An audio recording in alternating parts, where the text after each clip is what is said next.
இன்றே டவுன்லோட் செய்து உங்கள் ஃபேவரட் ஷோக்களை என்ஜாய் பண்ணுங்க.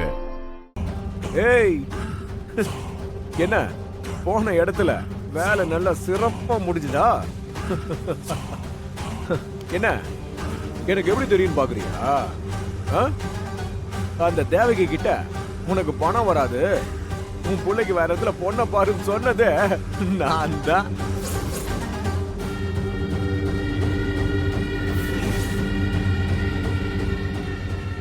நீயும் அண்ணனும் என்ன பிளான் பண்ணாலும் சரி, கார்த்திக் ஏன் அக்கா கழுத்துல தான் தலையை கட்டுவான். அதுக்கு நீ 10 லட்ச ரூபாய் பணத்தை தேவகி கிட்ட கொடுக்கணும். நான் எவ்வளவு நேரத்துல?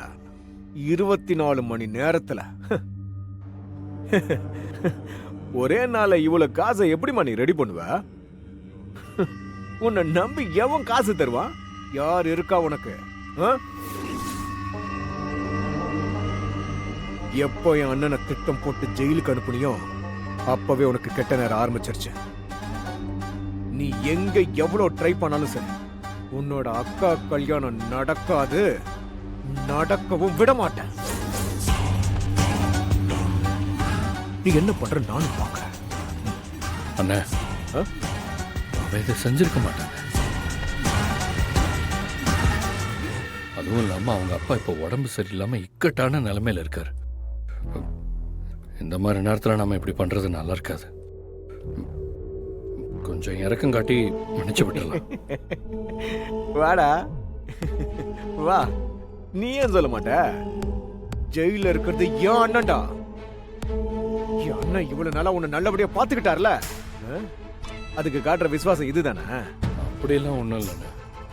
அவங்க அப்பா வயசானவர், உடம்பு சரியில்லாம இருக்காரு, அதனால அப்படி சொன்னேன். ஹே, அதை பத்தில எனக்கு என்ன கவலை?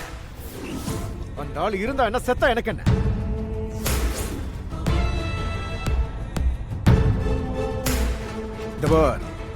இது வெறும் ஆரம்பம் மட்டும்தான்.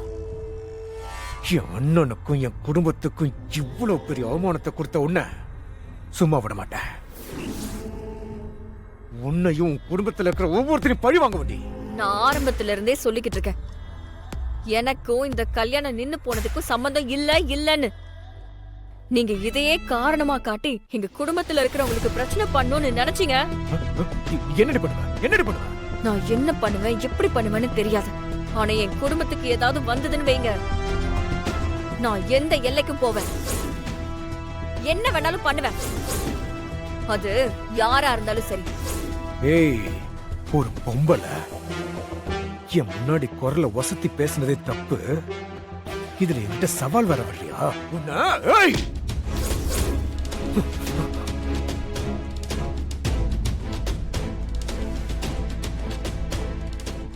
ஏய், விடுறா, கைய விடுறா,